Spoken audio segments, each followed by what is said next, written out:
नमस्कार दोस्तों, स्वागत है आप सभी का मेरे चैनल पे। आज हम पढ़ेंगे हिस्ट्री का लेसन नंबर 8। तो चलिए स्टार्ट करते हैं हम आज का लेसन नंबर 8, जिसका नाम है खुशहाल गांव और समृद्ध शहर। पहला पॉइंट है, लगभग 3000 साल पहले लोहे का प्रयोग शुरू हुआ। यानी कि आज से लगभग 3000 साल पहले लोहे का प्रयोग करना शुरू किया गया था। नेक्स्ट पॉइंट है, अब सिंचाई के लिए नहरें, कुएं, तालाब और कृत्रिम जलाशय बनाए गए। यानी कि समय के साथ साथ विकास हुआ और लोगों ने अब सिंचाई के लिए, सिंचाई मतलब होता है इरिगेशन, तो इरिगेशन के लिए लोगों ने नहरें बनाना, कुएं बनाना, तालाब और कृत्रिम जलाशय, यानी कि कृत्रिम मतलब होता है आर्टिफिशियल, जो प्राकृतिक रूप से नहीं होते हैं, जिससे कि मनुष्य अपनी सुविधाओं हेतु बनाता है। ठीक है, तो ऐसे जलाशय बनाए गए, यानी कि कृत्रिम जलाशय बनाए गए, किसके लिए? सिंचाई के लिए। नेक्स्ट पॉइंट है, अब उपमहाद्वीप के दक्षिण तथा उत्तरी हिस्सों के अधिकांश गांव में कम से कम 3 तरह के लोग रहते थे। ठीक है, तो जो तमिल क्षेत्र था वहाँ पे बड़े भूस्वामियों को विलल्ला कहते थे। यानी कि रुकिए मैं आपको बताती हूँ, जैसे कि ये क्या है हमारा, ईमान लीजिए, जस्ट सपोज ये क्या है हमारा एक इंडिया है, तो इसके जो ये साउथ का जो ये साउथ वाला एरिया है, तो यहाँ पर 3 तरह के लोग, मतलब पूरे इस उपमहाद्वीप में जो हमारा ये पूरा इंडिया क्या है, ये उपमहाद्वीप है, तो यहाँ के बारे में वो बोल रहा है कि यहाँ पे 3 तरह के लोग रहते थे। तो जो जैसे कि ये हमारा इंडिया है, तो जो इसका साउथ वाले जो पार्ट है, यानी कि जैसे कि तमिल मान लीजिए, तो यहाँ पे बड़े भूस्वामियों को, यानी कि जिनके पास खूब संपत्ति होती थी, ज़मीन जायदाद होती थी, तो उसी तमिल क्षेत्र में विलल्ला कहते थे। साधारण हलवाहों को उडवार कहते थे।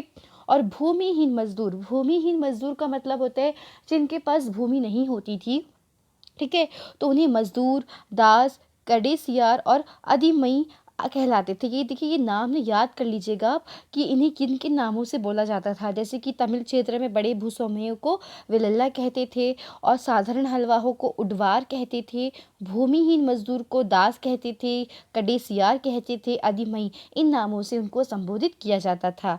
अब हम बात करते हैं उत्तरी हिस्से की, तो उत्तरी हिस्से में जो गांव का प्रधान व्यक्ति होता था उसे ग्राम भोजक कहते थे। ये आमतौर पर गांव का सबसे बड़ा भूस्वामी होता था। यानी कि गांव का क्या होता था, सबसे बड़ा भूस्वामी, जिसके पास सबसे ज़्यादा भूमि होती होगी। ठीक है ना, तो उसको ये लोग क्या कहते थे, ग्राम भोजक कहते थे।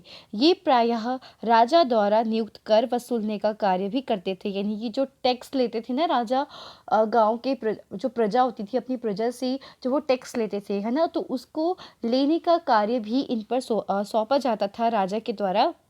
और कभी कभी ये न्यायाधीश का तथा कभी कभी पुलिस का कार्य भी करते थे। ठीक है, नेक्स्ट है, अन्य स्वतंत्र कृषक भी होते थे जिन्हें गृहपति कहते थे। इनमें ज़्यादातर छोटे किसान ही होते थे, या आप कह सकते हैं कि छोटे किसानों को गृहपति के नाम से संबोधित किया जाता था। नेक्स्ट है, तमिल की प्राचीनतम रचनाओं को संगम साहित्य कहते हैं। ये याद रखिएगा, संगम साहित्य क्या कहते हैं, जो बहुत प्राचीन रचनाएं रची गई होंगी, तो तमिल की, देखिए, तमिल की प्राचीनतम रचनाओं को संगम साहित्य कहती हैं। इनकी रचना लगभग 2300 वर्ष पूर्व हुई थी। मदुरै के कवियों के सम्मेलनों में इनका संकलन किया जाता था, इसलिए इन्हें संगम कहते थे। फिर नेक्स्ट पॉइंट आता है हमारा, यूनानी विवरणों का भरूकच या बैरी गाजा भारत का विशेषता पश्चिमी भारत के अत्यंत महत्वपूर्ण वाणिज्य केंद्रों में से एक था। यानी कि यूनानी विवरणों का मतलब कि जैसे कि यूनानी भाषा में जो भी चीज़ें लिखी गई होंगी, तो वहाँ पे जो ये वर्ड यूज़ हुए होंगे, भरूकच या बैरी गाजा, तो ये जो ये वर्ड है ये किसके लिए यूज़ किए जाते थे? ये भारत का जो हमारा पश्चिमी वाला इलाका था, तो वहाँ का ये एक महत्वपूर्ण वाणिज्य केंद्र में से एक था। वाणिज्य केंद्र जैसे कि बंदरगाह, ठीक है, जहाँ बंदरगाह आप जानते हैं किसे कहते हैं, जहाँ से सामान का आयात निर्यात किया जाता है। ठीक है, फिर आता है कि जो बैरी गाजा जो होता था, इसमें शराब, तांबा, टीन, सीसा, मूंगा पुखराज, कपड़े, सोने और चांदी के सिक्कों का आयात होता था। आयात मतलब क्या होता है? इंपोर्ट करना, यानी कि अन्य देशों से हमारे देश में आता था। क्या क्या आता था? शराब, तांबा, टीन, सीसा, सोने और चांदी के सिक्कों का, इन सब चीज़ों का आयात किया जाता था। और जो हिमालय की, जो यानी कि हमारे हिमालय की जड़ी बूटियाँ, हाथी के दांत, गौमेद, कार्निलियन, ये पत्थर होता है, मैंने आपको पहले आपको बताया वीडियो में कार्निलियन क्या होता है, और सूती कपड़ा, रेशम, इत्र, इनका निर्यात किया जाता था, यानी कि इनका एक्सपोर्ट किया जाता था। और ऊपर जो मैंने ये सब चीज़ें बताई, इनका इंपोर्ट किया जाता था। ठीक है। नेक्स्ट है, पुरातत्वविदों को इस युग के हजारों सिक्के मिले हैं, जिनमें सबसे पुरानी आहत सिक्के थे जो करीब 500 साल चले। चांदी या सोने के सिक्कों पर विभिन्न आकृतियों को आहत कर बनाए जाने के कारण इन्हें आहत सिक्का कहा जाता था।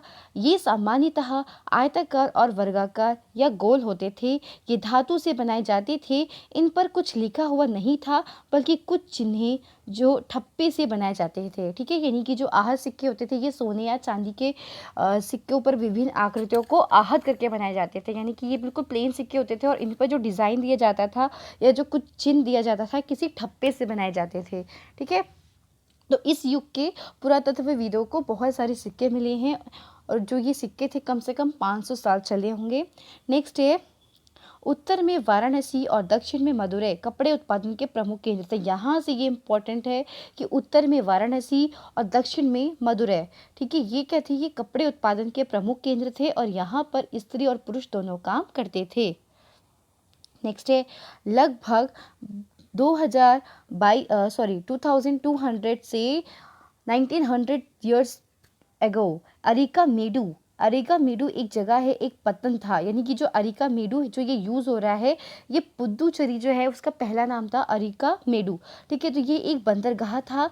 यहाँ पे ईंटों से बना हुआ एक ढांचा मिला जो गोदाम रहा होगा, और यहाँ भूमध्य सागरीय क्षेत्र के एम्फोरा जैसे पात्र मिला है, यानी कि ये एक क्या था? ये एक पोर्ट था। तो पोर्ट था तो ऑब्वियसली यहाँ पे इंपोर्ट एक्सपोर्ट होता होगा। तो वहाँ पे क्या है, एक ईंटों का मतलब बना हुआ एक ढांचा मिला है जो गोदाम रहा होगा उस समय का, और वहाँ से एक पात्र भी मिला है। ठीक है, जो कि भूमध्य सागरीय क्षेत्र के एम्फोरा से मिलता है, यानी कि वहाँ का भूमध्य सागरीय क्षेत्र का एक एम्फोरा नामक एक पात्र होगा, वो भी यहाँ से मिला है। साथ ही यहाँ पे एरेटाइन जैसे मुहर लगे लाल चमकदार बर्तन भी मिले हैं। इन्हें इटली के शहर के नाम पर एरेटाइन पात्र के नाम से जाना जाता था। ठीक है, यानी कि यहाँ पे जो बर्तन मिले हैं, लाल मोहर लगे हुए लाल चमकदार जो बर्तन मिले हैं, जिन्हें एरेटाइन कहा जाता था, तो ये भी मिले हैं यहाँ से। और जो एरेटाइन नाम है, ये एरेटाइन नाम है इटली के एक शहर के नाम पर रखा गया था। ठीक है, तो इटली के शहर के नाम पर एरेटाइन पात्र के नाम से जाना जाता था। यहाँ पे रोमन लैम्प, शीशे के बर्तन तथा रत्न भी मिले हैं। साथ ही छोटे छोटे कुंड मिले हैं जो संभवतः कपड़े की रंगाई के पात्र रहे होंगे। यहाँ शीशे और अर्ध बहुमूल्य पत्थरों से मनके बनाने के पर्याप्त साक्ष्य मिले हैं। ठीक है, अब देखिए यहाँ पे कुछ महत्वपूर्ण तिथियाँ आ गई हमारी। तो देखिए, पहला है कि उपमहाद्वीप में लोहे के प्रयोग की शुरुआत कब हुई थी? मैंने आपको बताया था 3000 साल पहले। फिर है लोहे के प्रयोग में बढ़ोतरी, नगर, आहत सिक्के, तो लगभग कब रहे होंगे? ये 2500 वर्ष पूर्व। नेक्स्ट है, संगम साहित्य की रचना की शुरुआत कब हुई थी? करीब 2300 वर्ष पूर्व। अरिका मेडू का पतन करीब 2200 से 1900 वर्ष पूर्व। ठीक है, नेक्स्ट है, रोम यूरोप का सबसे पुराना शहर। यह शहर यूरोप, उत्तरी अफ्रीका तथा पश्चिमी एशिया तक फैला साम्राज्य था। इसके महत्वपूर्ण शासक ऑगस्टन ने करीब 2000 वर्ष पूर्व शासन किया था, तथा इन्होंने रोम, जो कि ईंटों का शहर था, उसे संगमरमर का बनाया था। किसने बनाया था? ऑगस्टन ने। तो ये था हमारा लेसन नंबर 8 का इम्पॉर्टेंट पॉइंट्स दिए हैं। तो आई होप ये आपके लिए हेल्पफुल हो। फिर मैं आपके लिए लेके आती हूँ नेक्स्ट वीडियो में लेसन नंबर 9। तब तक के लिए धन्यवाद।